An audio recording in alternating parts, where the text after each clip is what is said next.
යලිත බාධ දෙරණ සමග ශ්‍රී ලාංකේය ප්‍රදර්ශන ඉතිහාසයේ පළමු වරට දෘශ්‍යාබාධ දරුවන් වෙනුවෙන් විද්‍යා ප්‍රදර්ශනයක් කොළඹ ශාන්ත බ්‍රිජට් කන්‍යාරාමේදී පැවැත්වෙනවා. මෙහි විශේෂත්වය වන්නේ දෘශ්‍යාබාධ දරුවන් වෙනුවෙන් බ්‍රේල් ක්‍රමයට සමගාමීව ස්පර්ශය මගින් වස්තුන් හඳුනාගත හැකි ආකාරයෙන් ප්‍රදර්ශන නිර්මාණ ඉදිරිපත් කර තිබීමයි.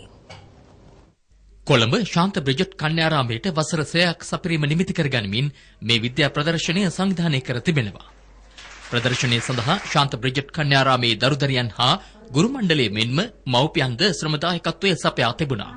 Today you will witness products, or as we call it, exhibits of hard work, sheer determination.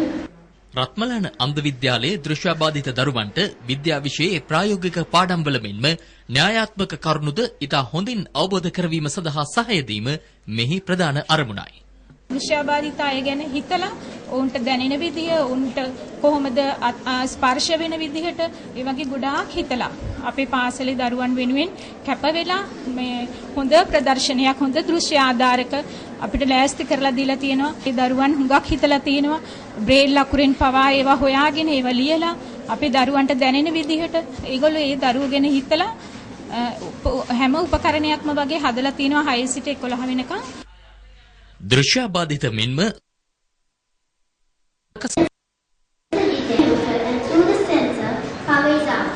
අප විද්‍යාලයේ විද්‍යා සංගමය මගින් සංවිධානය කරන ලද මෙම ප්‍රදර්ශනය ශ්‍රී ලංකා අන්ධ විද්‍යාලයේ දරුවන් උදෙසා අපෙන් ඉටුවිය යුතු යුතුකමක් ලෙස සැලකමින් අප සිසුන් කැපවීමෙන් මහත් පරිශ්‍රමයකින් ඔවුන්ගේ අධ්‍යාපන කටයුතු වලට හානියක් නොවන පරිදි ඉතා කෙටි කාලයක් තුළ විද්‍යාලීය විද්‍යා ගුරුවරුන්ගේද සහයෝගය ඇතිව ඉදිරිපත් කිරීමට හැකි විය. අද දෙරණ කෙලිබිම මේ විරාමයෙන් අනතුරුව. කාල්ටන් සුපර් සෙවන්ස් රග්බි තරඟාවලියේ පළමු අදියර එළඹෙන 26 වෙනිදා මහනුවරදී ආරම්භ වනවා. පළමු අදියරේ තරඟ පැවැත්වෙන්නේ මහනුවර බෝගම්බර ක්‍රීඩාංගණයේදී. තරඟාවලිය සංවිධානය කරන සංවිධානයේ සභාපති පාර්ලිමේන්තු මන්ත්‍රී නාමල් රාජපක්ෂ මහතා සමග අද දෙන විශේෂ සාකච්ඡාවක නිරත වුණා. අයිබෝන් ඔබතුමාට අපි ප්‍රථමයෙන්ම කැමැති දැනගන්නට ශ්‍රී ලංකාව තුළ මෙවැනි තරඟාවලියක් සංවිධානය කිරීමේ ප්‍රධාන අරමුණ කුමක්ද? රග්බි ක්‍රීඩාව ගමට ගෙනියන්නත් රට තුළ සංචාරක ව්‍යාපාරය වගේම ක්‍රීඩාව දියුණු කරන්නත් අවශ්‍ය ක්‍රීඩා වැඩපිළිවෙලක් හදන්න අපි තීරණය කරා. ඒ අනුව අපි පහුගිය වසර කිහිපය තුළ අපි අත්හදා බැලීමක් කෙරුවා. විශේෂයෙන්ම ජාත්‍යන්තර කණ්ඩායම් ලංකාවට ගෙනලා ශ්‍රී ලාංකීය කණ්ඩායමත් සමග ක්‍රීඩා කිරීමේ පරිසරය අපි නිර්මාණය කෙරුවා. එහිදී අපි තේරුම් ගත දෙයක් තමයි ජාතික ක්‍රීඩකයන් 7 දෙනෙක්ට ඇතුළේ සෙල්ලම් කරන්න ලැබෙනවා. සංචිතයක් විතර 15 දෙනෙක්ට ලැබෙනවා. ඉතින් එහාට ජාතික රග ක්‍රීඩාවට ලැබෙන දෙයක් එම තරඟාවලින් අපිට හරියමන් දෙයක් ලැබෙනවද කියන ගැටලුව අප තුළ මතුවුණා.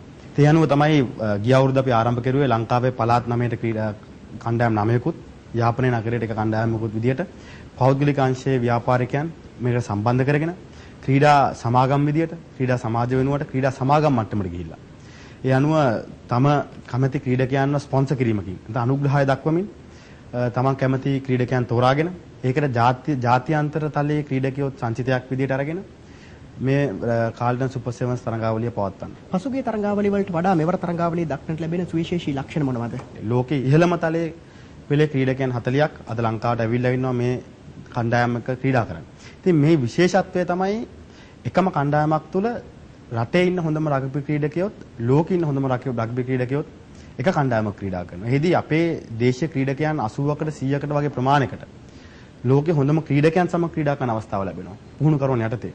හොඳම පුහුණු කරන යටතේ. ඒ වගේම ඔවුන්ට විරුද්ධව ක්‍රීඩා කරන්නත් ලැබෙනවා. එතකොට ඒ ලැබෙන අත්දැකීම මම හිතන්නේ අපිට වෙනත් කිසිම තරඟාවලියකදී ලබා ගන්න බෑ ජාතික රග්බි ක්‍රීඩකයන්ට. මෙම තරඟාවලියට විදේශීය ක්‍රීඩකින් සහභාගී කරගැනීමේ බලාපොරොත්තුව මොකක්ද?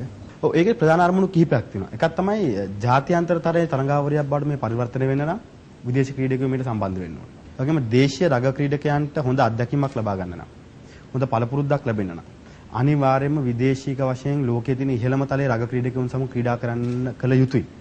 ඒ තුලින් තමයි දේශීය රග ක්‍රීඩාව දිනු කරන්න. මේකෙදි රග ක්‍රීඩාවට පමණක් නෙමෙයි මම හිතන්නේ අනිකුත් ක්‍රීඩාවලටත් අවශ්‍ය පණිවිඩය යනවා මොන වගේ තත්වයකද අපේ රටට ක්‍රීඩාව දිනු කරන්න ඕන නම් මොන වගේ තරඟාවලිද අපි පවත්වන්න ඕනේ කියන එක. දේශීය රග්බි ක්‍රීඩාවේ දියුණුව සඳහා ඉදිරියේදී ගන්නට බලාපොරොත්තු වෙන ක්‍රියාමාර්ග මොනවද? මම හිතන්නේ රග ක්‍රීඩාව කියන්නේ කොළඹට නුවරට පමණක් සීමානු ක්‍රීඩා. අපි දකුණෙන් ඇවිල්ලා කොළඹ රග ගැහුවේ අපි කොළඹ පාසල් වලට ගිහපු නිසා. අපේ පාසල් කොළඹ ප්‍රධාන පාසල් බොහොමයක් ක්‍රීඩා සමාජ බොහොමයක් මහනුවර ක්‍රීඩා සමාජය නාවික හමුදා ක්‍රීඩා සමාජය හැම ක්‍රීඩා සමාජයකම ක්‍රීඩකයෝ ගත්තා. බහුතරයක් ගම්වලින් ආපු ක්‍රීඩකයෝ. අතම් මිට අනුරාධපුර වෙන්න පුළුවන්, ගාල්ලමාතර හම්බන්තොට වෙන්න පුළුවන්. ඉතින් ඒ ක්‍රීඩකයන්ට කොළඹට එන්න හේතුව වුණේ ඒ තමන්ගේ ප්‍රදේශවල ක්‍රීඩාව තුළට ඇති පහසුකම් නොමැති වීම.